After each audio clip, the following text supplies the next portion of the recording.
Hey everyone, how you doing? Welcome to another episode of Hockey on the Spot with Brandon Barenfeld. I'm Brandon Barenfeld. Thank you for joining me. This is episode 70 of Hockey on the Spot. No time to waste. 10 games last night and a few updates. And for today's episode, for the first time ever, I'm going to be starting my This Day in Hockey History, in which case we will talk about a historic hockey moment that happened on a particular day. Like today is October 11th, so today we will start the historic hockey moment and a historic hockey moment for October 11th. But first, a few updates, starting with a rumor revolving around the Edmonton Oilers and a rumor that says that they could take a chance on goaltender Ilya Bryzgalov if their goaltending problems continue.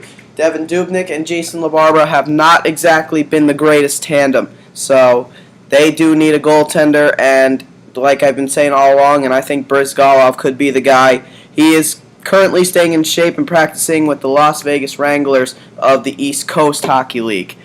The Phoenix Coyotes have placed defenseman Chris Summers on waivers. He was the first-round pick from the 2006 NHL draft. He has been a major disappointment. The Calgary Flames have recalled forward Blair Jones from the Abbotsford Heat. They have also sent Chris Breen to the Abbotsford Heat and have placed forward David Jones on injured reserve. He was a key piece coming over in that trade with the Colorado Avalanche. Washington Capitals head coach Adam Oates spoke out against the highlight reel fourth goal scored by Thomas Hertl against the New York Rangers, saying that it was a major disrespect to the league. It was a major disrespect to the league, and that, he should not be doing stuff like that. So everyone, you can tell me your thoughts on that, what you think. Was Thomas Hertl disrespecting the league or not? Personally, I don't think so, but that remains to be seen. The Minnesota Wild have recalled goaltender Darcy Kuemper from the Iowa Wild of the American Hockey League, with starter Nicholas Backstrom day-to-day with a knee injury.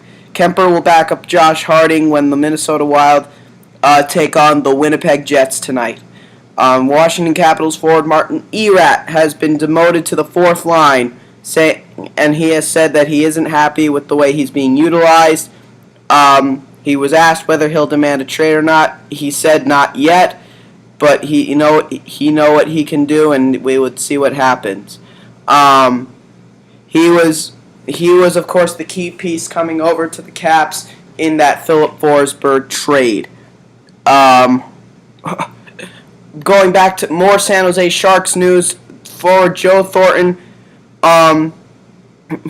answering a question whether Thomas Hertl was showboating. His comments were, "Shut up. Have you ever played the game? I'd have my cock out if I had scored 4 goals. I'd have my cock out stroking it."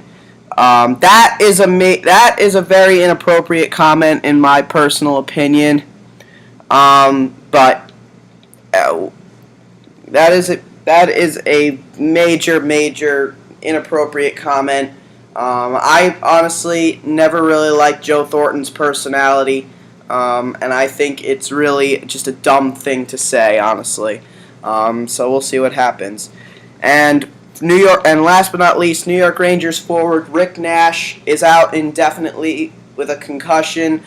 Hearing that the time frame is only about 7 to 10 days, so he did miss last night's game against the Anaheim Ducks, and he will also miss tomorrow night's game against the St. Louis Blues. Could be back, optional to play against the Washington Capitals, but if he's out as short as they say, he would most definitely be back against the New Jersey Devils. So we'll see what happens with that.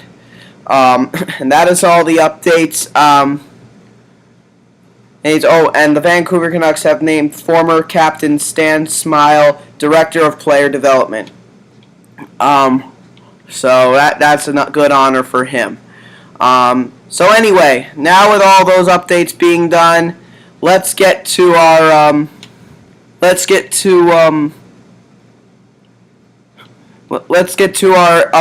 action from last night. Right, 10 games again. So this is going to be a bit of a long video, so we'll go through it as quickly as we can.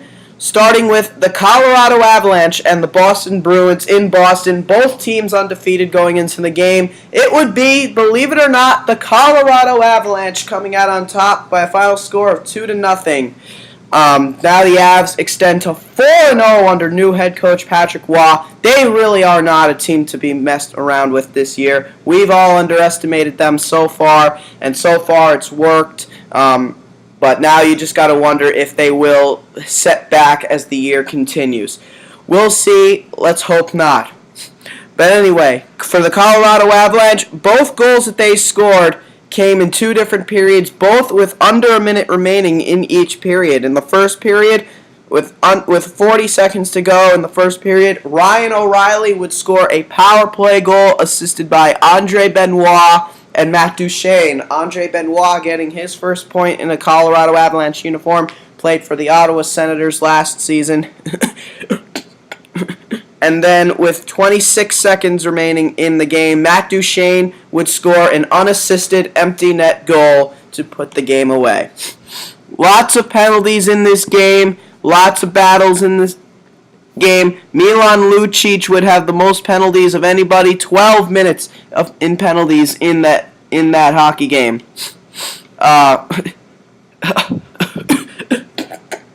For the Colorado Avalanche, John Sebastian Giguère would get his first start of the year after Semyon Varlamov had been so brilliant.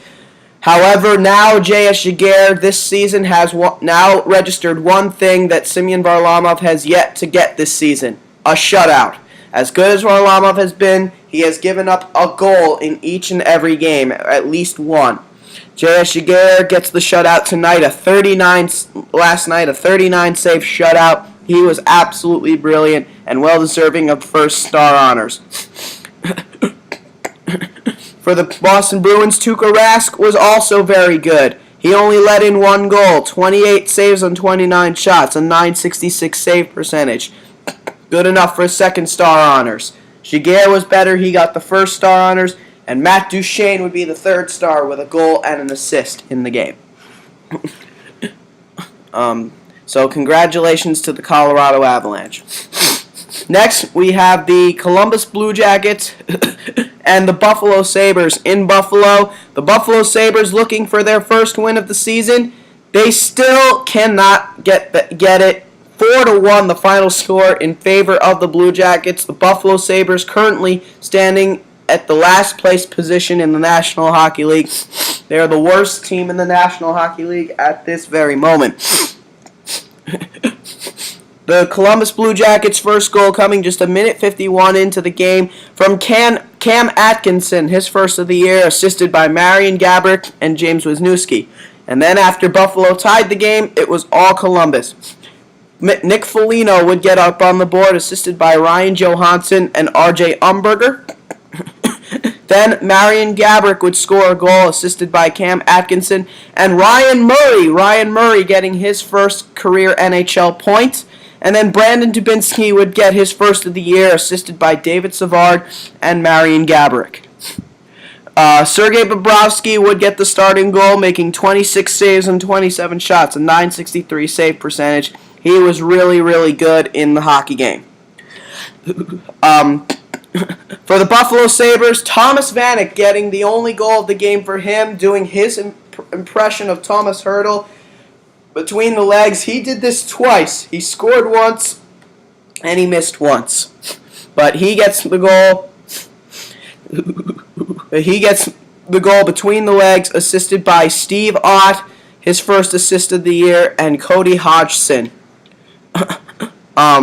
Ryan Miller would get the starting goal, and he has just been blatantly awful. 29 saves and 33 shots this time around, an .879 save percentage. And we'll see what happens with Ryan Miller. This is just obviously increasing the thought of him and Thomas Vanek being traded at the NHL trade deadline. But so congratulations to the Columbus Blue Jackets for a big road win. Next, we have the Carolina Hurricanes and the Washington Capitals. both formerly of the Southeast Division, now in the new Metropolitan Division. And the game in Washington, it would be the Canes coming out on top in this one. Washington took the lead twice, a 1-0 and 2-1 leads in the game. But then after that, Carolina came back to win. After Washington got a 1-0 lead, it would be Elias Lindholm, the 5th overall pick from this past year's draft, getting his first NHL goal, assisted by Jeff Skinner and Ryan Murphy. Then after the Caps took a 2-1 lead, Alexander Semin, the former Washington Capital, would convert on a power play goal. His first of the year, assisted by Eric Stahl and Jeff Skinner. And then Nathan Gerbe, the smallest player in the National Hockey League, their free agent signee from the Buffalo Sabres. He has just been brilliant since coming over. He would score the game-winning goal, assisted by Jordan Stahl and Justin Falk. Anton Khudobin would get the start in goal, making 30 saves and 32 shots, a .938 save percentage. He has been better than Cam Ward up to this point. We'll see how that progresses as the season continues. For the Washington Capitals, they did take the lead twice, starting with the goal by Jason Chimera, his first of the year, assisted by Eric Fehr and John Carlson. And then Alex Ovechkin continues to be hot. It gets his 5th of the year, assisted by Steve Oleksy, his first point of the year, and Nicholas Backstrom. So, good goal by Alex Ovechkin. Steve Oleksy, he played 28 games last year, registering a goal and 8 assists. That's his first point of the year. Braden Holtby gets the starting goal and is yet to register a win. 33 saves and 36 shots, a .917 save percentage. Michael Neuvirth holds, I believe, the only win for the Caps this season. That's got to get you thinking. Maybe the Caps need to reconsider their goaltending situation, but they do need better goaltending, that's for sure. They got to get themselves in shape. Hey, for Braden Holtby, at 33 saves and 36 shots, a .917 save percentage. So congrats to the Carolina Hurricanes. Next, the Phoenix Coyotes and the Detroit Red Wings. In Detroit, a matchup we used to see a whole lot, but not too much anymore. In fact, this would be the only time Phoenix will be visiting Detroit this year. Remember, Detroit is now in the Eastern Conference, while Phoenix is still, obviously, in the West. The Detroit Red Wings now in the Eastern Conference. But it would be the Coyotes getting the win against their former Western Conference rivals. Phoenix Coyotes goals coming from Derek Morris, his first of the year, assisted by Antoine Vermette. And then after Detroit took a 2-1 lead, it would be all Phoenix after that. Michael Bodker would get his first of the year, assisted by Derek Morris. Then Michael Stone would get his first of the year, assisted by Mike Ribeiro and Martin Hansel. And then Antoine Vermette would get his first of the year on an empty net goal, assisted by Michael Bodker. Mike Smith, brilliant in this game, 28 saves and 30 shots, a .933 save percentage. But Derek Morris was the real star of the game, a goal and an assist, 2 shots on goal. He was absolutely brilliant and totaled 9 minutes and 17 seconds of ice time. For the Detroit Red Wings, both of their goals also coming from respective firsts of the year. Their first goal coming from Joachim Anderson, his first of the year, assisted by Jakob Kindl and Todd Bertuzzi. And then after that, Jonathan Ericsson would get up on the board unassisted. Jimmy Howard would get the start in goal, and he was actually rather solid. 34 saves and 37 shots, a .919 save percentage. He wasn't bad, but not good enough to get the win. So congrats to the Phoenix Coyotes. Next, the Florida Panthers and the Tampa Bay Lightning, formerly of the Southeast Division, now of the New Atlantic Division. For a division mostly of northern teams, these are the only 2 southern teams in that division, which makes it hard for those two to compete. But they play against each other close in distance, and it is the Tampa Bay Lightning not only coming out on top on home ice, but just absolutely slaughtering the Florida Panthers by a final score of 7-2. So the Tampa Bay Lightning, absolutely brilliant performance last night, led by a hat-trick performance by Steven Stamkos and a 2-goal performance by top free agent signing Valtteri Filppula. Martin St. Louis would get the scoring started, assisted by Steven Stamkos and Teddy Purcell. Then Steven Stamkos would get his first of the year and the first of his hat trick on a short-handed goal assisted by Martin St. Louis and Victor Hedman.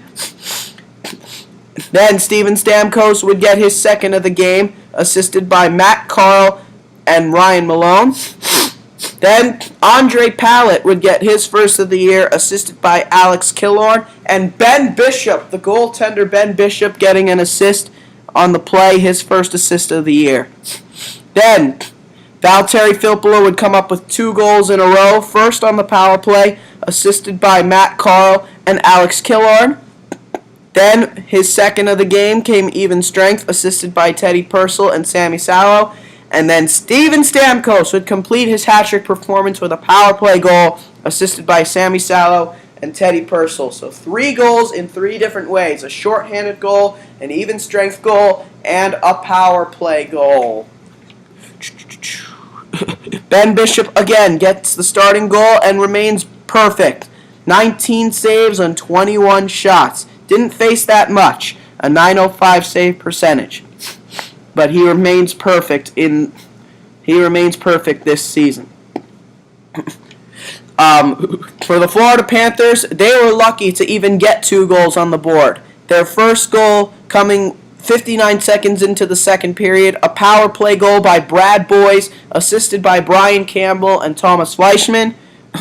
And then Jonathan Huberdeau in the third period would get his first of the year, assisted by Scott Gomez, his first assist as a Florida Panther, and Chris Versteeg. Jacob Markstrom getting the start in net with Tim Thomas out with an injury, and he was not very good. 18 saves on 24 shots, a .750 save percentage. Scott Clemenson, who was called up from San Antonio Rampage with Tim Thomas out, would come in to replace him after letting up 6 goals, and he didn't help the cause. He only faced 4 shots and only had made 3 saves, also a .750 save percentage. So not a good night all around for the Florida Panthers. For the Tampa Bay Lightning, on the other hand, absolutely perfect. So congrats to them on a big performance. Also, again, Teddy Purcell would have 3 assists in the game, so he also had a good game despite not being a star. So congrats again to the Tampa Bay Lightning. Next, the Toronto Maple Leafs and the Nashville Predators in Nashville. Not a good night for Nashville Predators fans buying tickets to go to the game. A 4-0 shutout victory for the Toronto Maple Leafs on the road. After a scoreless first period, Toronto would get 2 goals in the second period and 2 in the third. In the second period, Phil Kessel would open up the scoring, assisted by James Van Riemsdyk. Then James Van Riemsdyk would put up a goal, assisted by Phil Kessel and Carl Gunnarsson. And then in the third, the Leafs score 2 power play goals. First by Tyler Bozak, assisted by Phil Kessel, and Morgan Riley. Morgan Riley getting his first point in the National Hockey League. Congratulations to him, the 5th overall pick from 2012. And then Joffrey Lupul would would top it off, assisted by Jake Gardiner and Nazem Kadri. Jake Gardner's first assist of the season. He has been on the trade block for a little while now. Jonathan Bernier gets the start in goal, and he was brilliant. A 36-save shutout for him and the number 1 star honors.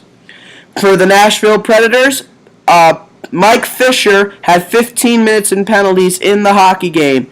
Very frustrating night for him for a boarding play and a game misconduct on defenseman Cody Franson.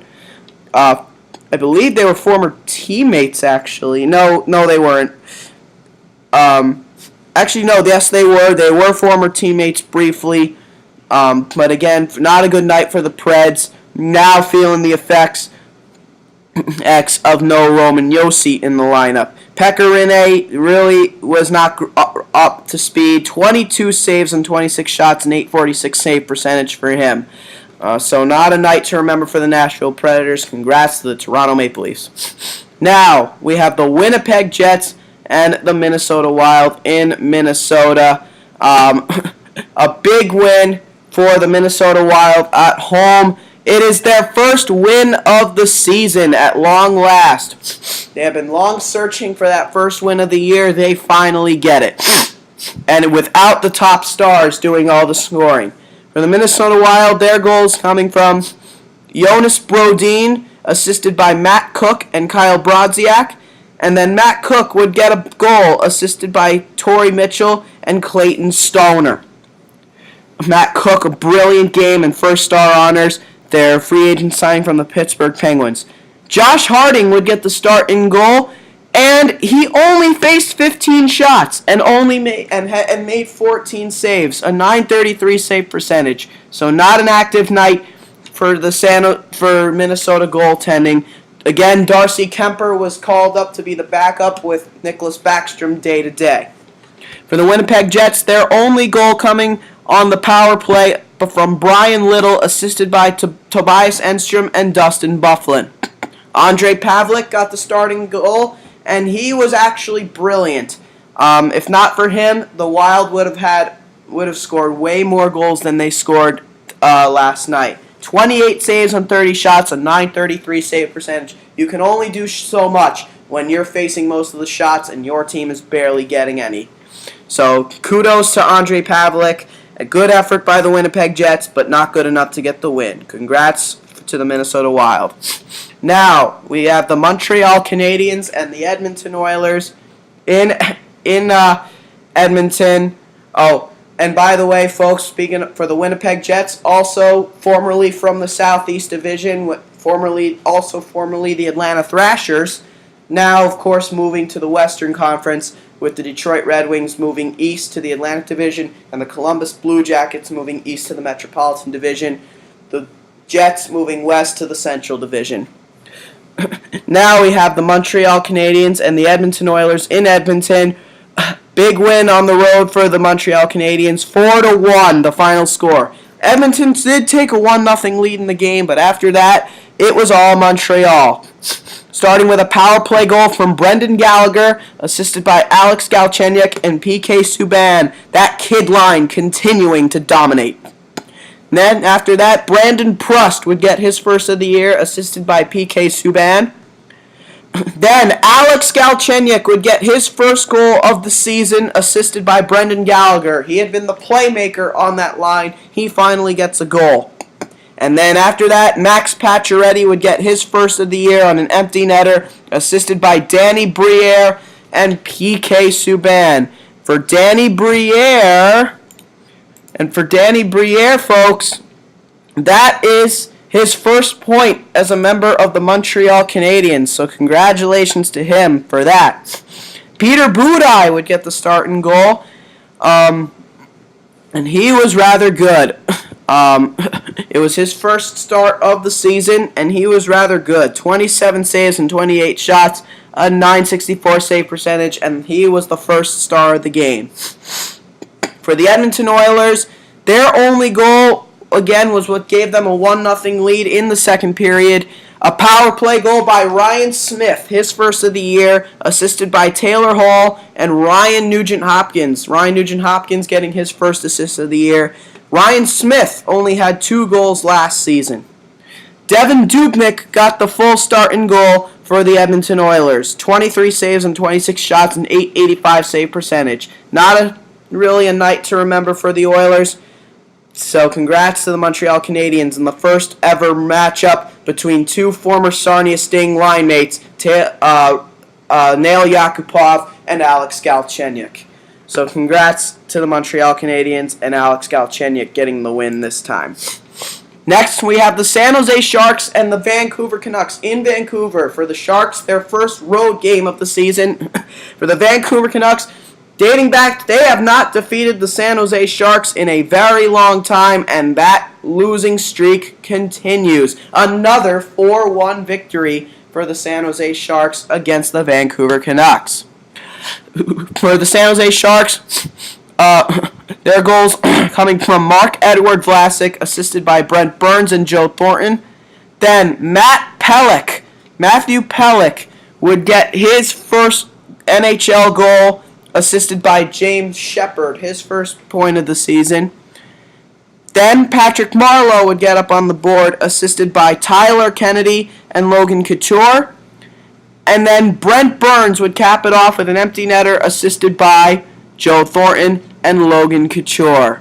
So a brilliant night all around for the San Jose Sharks. Antti Niemi again would get the starting goal, and he remains undefeated. 25 saves and 26 shots and .962 save percentage. He has yet to get a shutout, but he has been brilliant. He has been their anchorman in goal.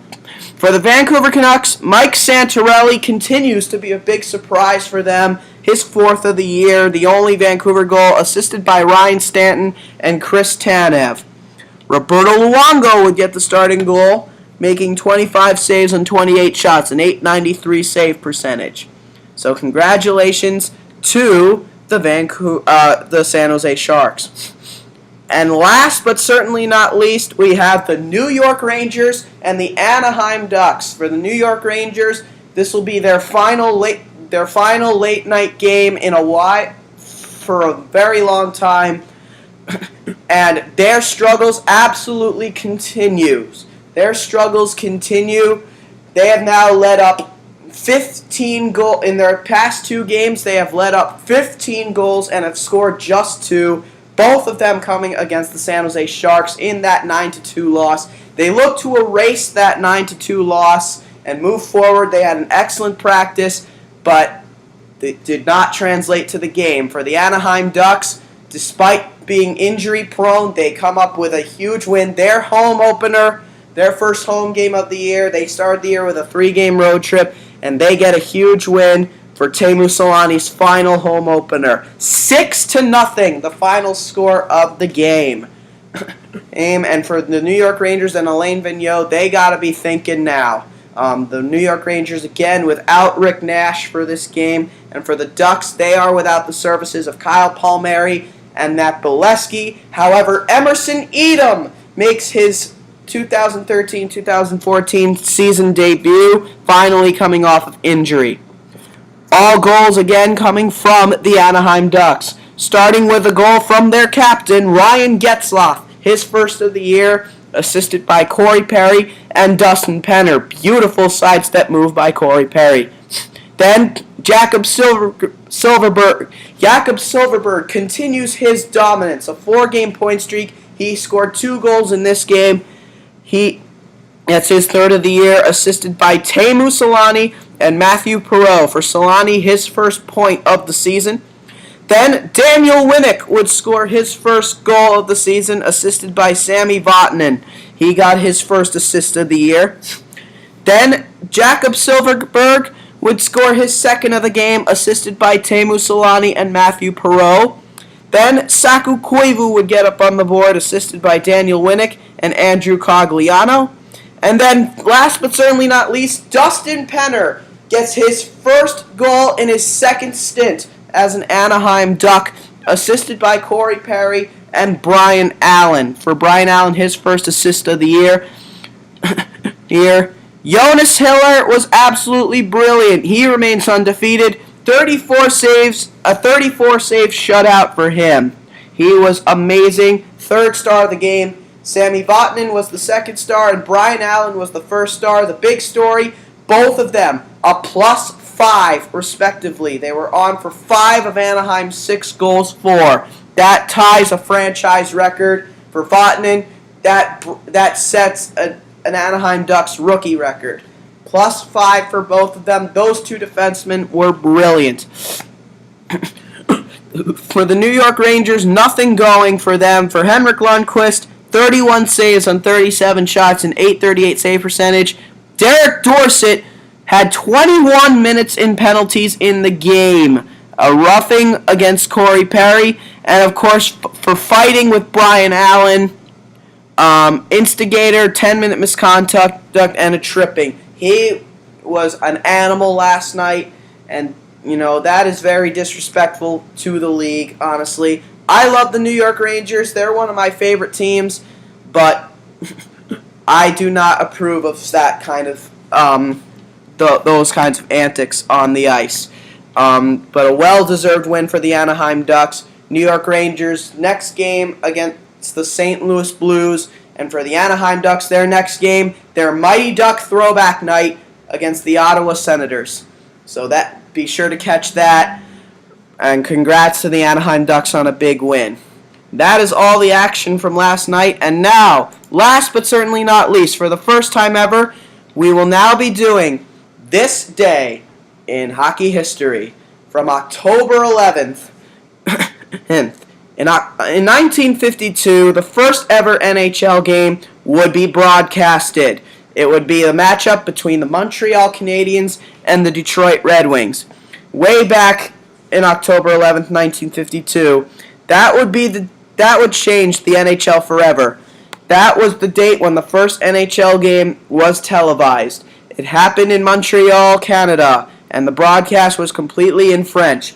The game was played between the Montreal Canadiens and the Detroit Red Wings, and it was the Canadiens who would come out on top in this historic battle.